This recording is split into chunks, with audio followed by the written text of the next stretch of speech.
It's Tuesday again and I would like to hang with you lads, but I'm off to listen to the new episode of the Slaven Selection Show.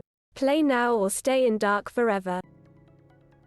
What tune the enchantress plays in aftermaths of soft September, or under blanching Mays, for she and I were long acquainted, and I knew all her ways.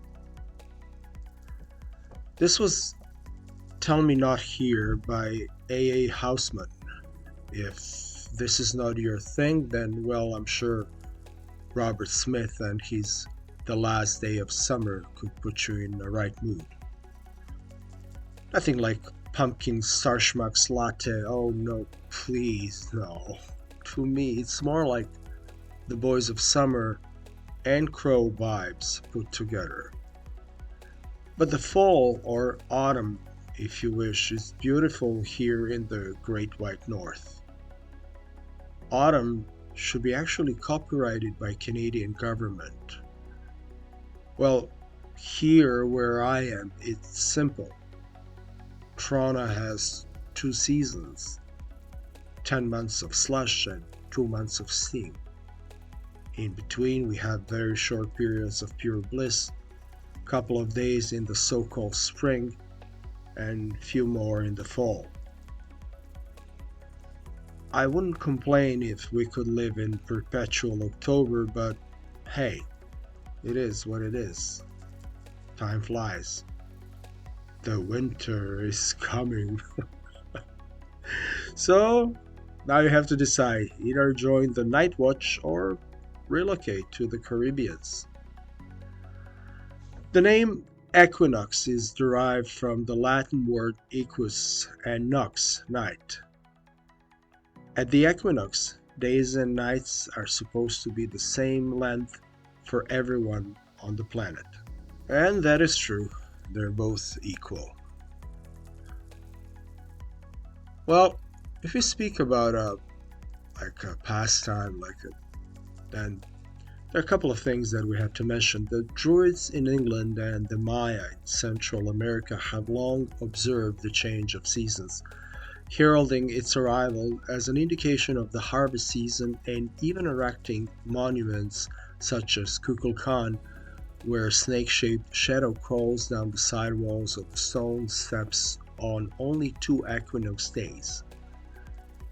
The staircases in the major Maya pyramid, El Castillo, at Chichen Itza, Mexico, are designed at carefully calculated angle, making it look like a snake of sunlight slithers down the stairs when the equinox comes. The Chichen Itza equinox and the serpent effect that the sun provides on certain days and hours of the year is one of the main attractions of this Mayan archaeological site. This effect, which brings together more than 25,000 people each year, sees the famous feathered serpent descend the steps of the temple of the pyramid Kukulkan, also known as the castle. The design of this pyramid was made by the Mayan architects who so well mastered the knowledge. When Tula's Toltec warriors landed on the Mayan peninsula, they discovered the Itzáes, a highly cultured people who were unprepared for war. Thus, they captured their capital with little resistance. The Mayans soon accepted the Toltec god Quetzalcoatl, naming him Kukulkan, and to boost their influence, they assembled people from all over the Mayan peninsula at the esplanade on equinox days and told them that their god Kukulkan, the feathered snake, would descend to the earth at a specific time and speak through them. Other civilizations were also centered on the equinox, and for more information see Stonehenge, Machu Picchu, Chaco Canyon in the United States, New Grange in Ireland, or the Great Sphinx Pyramid. The September equinox will fall at 12:44 UTC or 7:44 AM CDT on September 22nd, 2024. It marks a significant milestone in Earth's orbit around the Sun. On an equinox, the Sun appears directly above the Earth's equator, and at the September's equinox, it crosses from north to south. While the September equinox usually occurs on September 22nd or 23rd, it can very rarely fall on September 21st or even September 24th. A September 21st equinox has not happened for several millennia. However, in the 21st century, it will happen twice in 2092 and 2096. The last September 24 equinox occurred in 1931, and the next one will take place in 2303. The equinox dates vary because of the difference between how the Gregorian calendar defines a year, which is 365 days, and the time it actually takes for Earth to complete its orbit around the Sun, which is about 365 days and 1/4 of a day. And this means that each September equinox occurs about 6 hours later than the previous year's September's equinox, and this eventually moves the date by a day. In the northern hemisphere, the autumnal equinox, like the fall equinox, which happens on September 22nd, signifies the change from summer to fall, and this event, whose name comes from the Latin word equinox, which means equal night, and marks the point at which the Sun crosses the celestial equator, resulting in almost equal lengths of day and night throughout the world. Those in the southern hemisphere celebrate the spring equinox, Ostara. At this time, again, it's the start of the spring in the southern hemisphere, and this is the point at which the Sun moves from the northern to the southern hemisphere by crossing the celestial equator. In the southern hemisphere, the autumnal equinox marks the end of summer and the start of spring. Around the world, day and night are almost equal at this period, with the southern hemisphere beginning to tilt toward the Sun, bringing longer days and higher temperatures. The equinoxes and solstices occur because the Earth tilts on its axis by 23.5 degrees. Because of the Earth's tilt, the northern and southern hemispheres alternate in getting the sunlight and warmth directly. The solstices mark the greatest, or least, tilt toward the Sun in either hemisphere. The equinoxes occur midway between the solstices. The harvest festivals that highlight gratitude for the season's bounty mark the cultural celebration of the autumn equinox, and these communal meetings develop social relationships and reinforce community bonds, allowing for collective reflection on the year's successes. In Wicca and kindred neo-pagan traditions, Mabon, the autumn equinox celebration, is marked by rituals, feasting, and expressions of gratitude for the harvest. Mabon is also called Harvest Home by some, and its contemporary pagan holiday observed on September 22nd, the day of the autumn equinox. Since day and night are of equal duration, it signifies a period of balance, thankfulness, and introspection, whatever that means. It also represents the second harvest of the year. I guess Catholic Church is going nuts over this. Autumnal Equinox Day, or Shubu no Hi, is a public holiday in Japan. Autumnal Equinox Day was declared a public holiday in 1948, and the Shukikore Sai, a Shinto event, took place on this date in 1947 and previous years. This holidays, like others, was repackaged as a non-religious holiday in Japan's post-war constitution to promote religious and secular separation. People will spend the day reconnecting with their relatives by visiting ancestors' tombs and shrines. To commemorate the good weather and autumn harvest, people enjoy outdoor activities and consume Shubu no Hi delicacies like botemochi, a ball of sweet rice in azuki paste. Autumnal equinox is frequently connected to a number of harvest-related deities, including Greek mythological figures Persephone and Demeter. And there's a Celtic look at Bamba Egyptian Osiris, Pachamama, and Chicomecoat among Incas and Aztecs. There's Roman Pomona, Norse Freyr, Dewi Shri in Java, and so on. The representation of life, death, and rebirth highlight how the seasons are cyclical. Various things are related with the autumn equinox. Some of them are the Horn of Plenty, often known as the cornucopia, which represents fertility and abundance. It is typically portrayed as a horn full of fruits and vegetables, signifying the abundance of the harvest and the gifts of the natural world. Greek mythology is where it first appeared, and there it was connected to Zeus being raised by the goat Amalthea. So also apples, autumn leaves, pharos, grapes, harvest tools, sunflowers, scales, and there's a Thanksgiving Korean counterpart, Chuseok, which is observed on the autumn equinox with family get-togethers, customs, and traditional cuisine.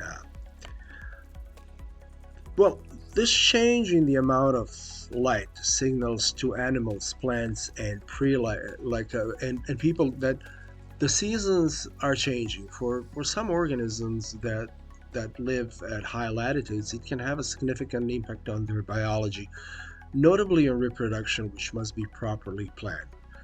For instance, during lengthy winter days, Siberian hamsters' testes grow to about 17 times their size during short days.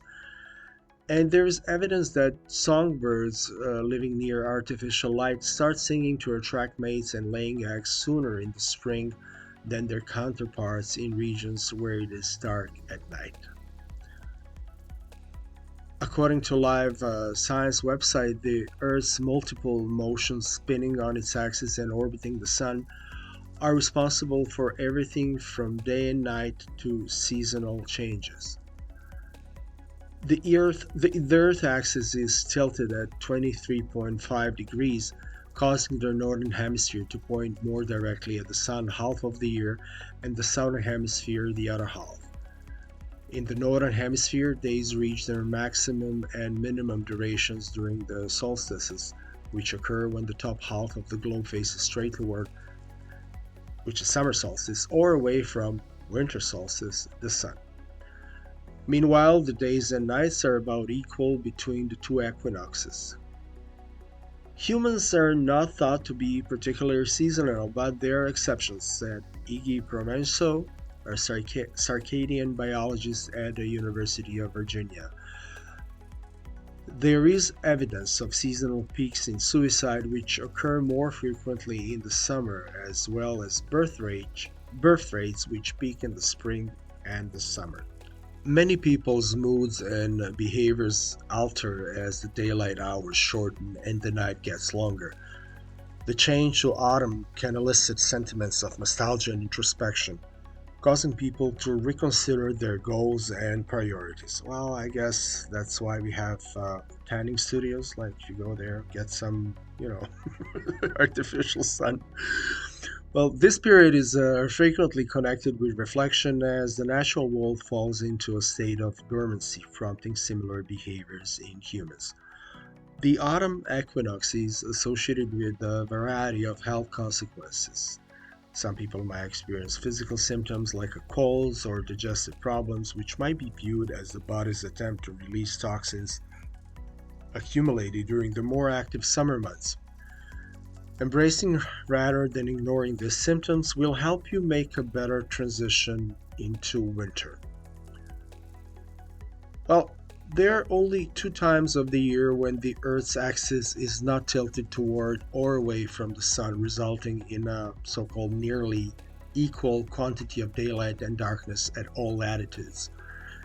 The Earth spins on an axis and the planet has a 23, as I have said, 0.5 degree tilt. And the tilt is what causes seasons, as the Earth orbits the sun, its tilt causes some portions of the world to get more direct sunlight than others, and this is how summer can be in the northern hemisphere tilted towards the sun, and winter in the southern hemisphere tilted away from the sun simultaneously. During equinox, the sun shines directly at the equator, providing equal love to both hemispheres. Earth moves in two distinct waves. First, once every 24 hours, the globe spins on its polar axis, which is a line that connects the north and the south poles, causing day and darkness to alternate. Second, it moves in its orbit around the sun once every 365.25 days, resulting in an annual cycle of seasons. The equinox happens when these two motions coincide. Astronomers use red lines to mark the positions of objects in the sky relative to the Earth's rotational poles, and the most essential line is the celestial equator, which separates the sky into the northern and southern hemispheres. The Earth's rotational pole, as I have said, is inclined 23.4 degrees from the plane of its orbit, and this tilt is constantly toward the same point in the sky known as the celestial pole, regardless of where Earth is in its orbit around the sun. Grab a torch and a globe, shine the flashlight on the tilted globe and move it in a large circle around the light. Observe how sunlight changes on the globe surface as it rotates around the light, and this introduces astronomy as the concept of the Earth's axial tilt. And this also helps to explain why we have distinct seasons. On the autumn equinox, the sun rises exactly in the east and sets precisely in the west. After then, the sun will rise a little further south each day. Well, to put it in another way, having spring or summer every day of the year would be dull. I prefer diverse seasons. Where I grew up, winter is usually over by mid-February and there is always something to look forward to. That is not a situation in Canada, and old guys can tell me whatever they want, but I still don't believe that there was ever anything like Central European weather in Ontario. Oh, you know, we used to have seasons, but that's not the case anymore. Come on, coming from a country that drives convertibles when the temperature is above 8 degrees Celsius, I don't believe so. It's like seeing a Brit in Zagreb wearing shorts in November. It's just, so don't be an alien like that. Hippies would be like, as the northern hemisphere autumn equinox approaches, we stand at a significant seasonal threshold, a time to pause, take a breath, and reconnect with nature. Let the ant and the grasshopper guide you. Leave anything behind that you don't want to repeat over the following summer season. Well, there is much to do in this pre-winter period. It's time to dig into the cellar and get out of your cold weather gear. Christmas is only 3 months away and time flies. Before you know it, you'll be wearing your favorite mitts and puffy jacket. Be cautious about what you're planning to wear, and don't forget to get rid of or donate your old clothes and get something new for the forthcoming season. Don't just get anything. Pickiness is actually a quality. Selecting high quality gear is critical. So boil some water for the tea, put Jean-Michel Jarre's Equinoxe file in your MP3 player, and make a shopping list, and as usual, stay selective. Bye bye.